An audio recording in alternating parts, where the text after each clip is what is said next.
صباح الخير واهلا وسهلا فيكم مشاهدينا الكرام من برنامج صباح الشروق.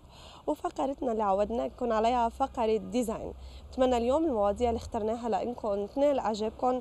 تحيه كتير كبيره مني ومن فريق العمل متواجد برا الاستوديو الى فريق العمل جوا الاستوديو. بحب لكم صباح الخير وهاي. مثل ما تعودنا دايما بفقرة ديزاين بنحب نحكي على آخر الصيحات المتواجدة معنا بالديزاين، وما أحلى وما أجمل إنه نختار شيء للحديقة. فقررنا اليوم نحكي شوي على الأثاث الخارجي. ما تعودنا دايما بكل النصايح اللي بنقدمها بديزاين إنه راحتنا هي كتير مهمة، لأنه بنقضي كتير وقت كبير من حياتنا جوا البيت. لذلك لازم نختار القطع تبع الأثاث اللي بتناسبنا، بتناسب ذوقنا وكمان راحتنا. مثل ما تعودنا دايما انه بنقول القطع الغاليه للبيت مش بالضروري تكون هي المفروض تنشرى.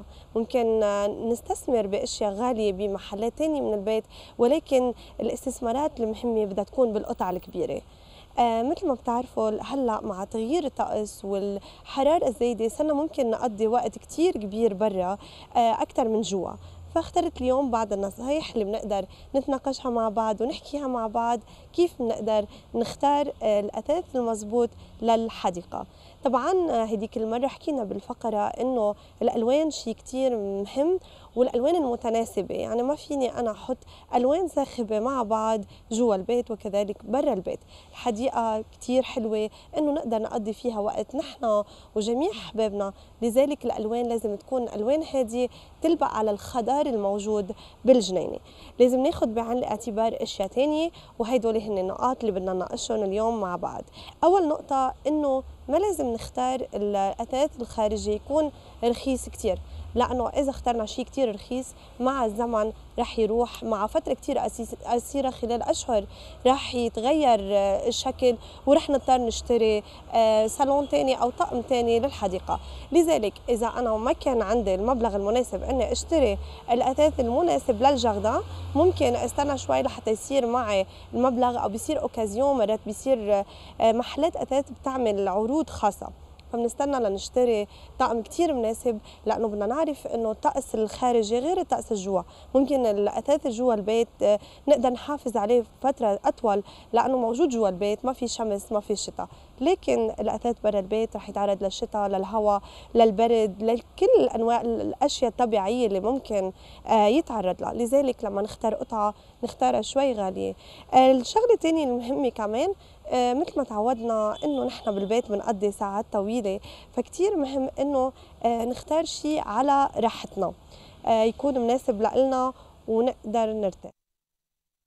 تعودنا دايما مشاهدينا الكرام بنتشكركم كثير انه بنقضي مع بعض احلى ساعات اليوم، وهي ساعات الصباح. بنتمنى دايما يكون يومكم سعيد مع صباح شروقي جدا من برنامج صباح الشروق. مثل ما كنا عم نحكي لما بنختار الاثاث شيء كثير مهم هي النقاط اللي حكيناها اليوم. وقفنا عند الراحه. طبعا لما بنختار اي شيء بحياتنا الشخصيه من ناحيه الاتيكيت او من اي شؤون بتخصنا بنختار الراحه، فما بالكم انه لما نختار الأثاث للجنينة أو الجردة اللي بنقضي فيها ساعات كتير طويلة. بقى لما نختار العفش أو الأثاث الخارجي لازم نجربه بالمحل قبل ما ناخده، بنحاول نقعد عليه، بنحاول نشوف من أي ماتريال معمول عشان نقدر نشتريه. ومثل ما بنعرف إنه هيدا كمان استثمار، واستثمار بقطع الأثاث اللي بنختارها للبيت.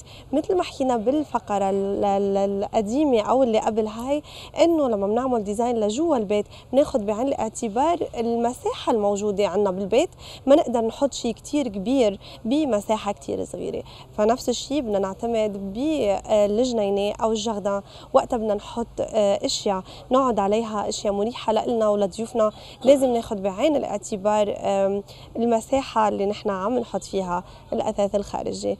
النقطة الأخيرة معنا لليوم اللي هي ديزاين بفقرة ديزاين. يعني أنا إذا اليوم بدي بدي جيب أثاث للجنينة لازم أخذ بعين الاعتبار كل المواصفات اللازمة، يعني ما فيني أحط ألوان صاخبة مثل ما قلنا. الألوان الهادية هي ألوان كتير مهمة لحتى تبرز جمال الجردان اللي عنا إياه كمان بالألوان الخضراء والخضار الموجود.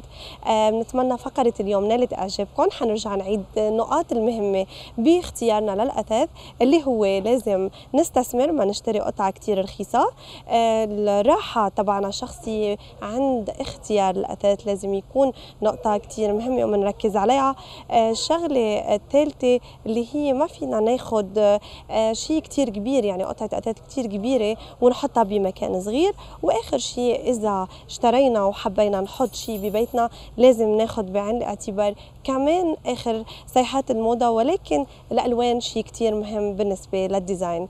بتمنى لكم يوم كتير حلو، يسعد صباحكم وصباح الخير وصباح الشروق للجميع. شكرا لكم.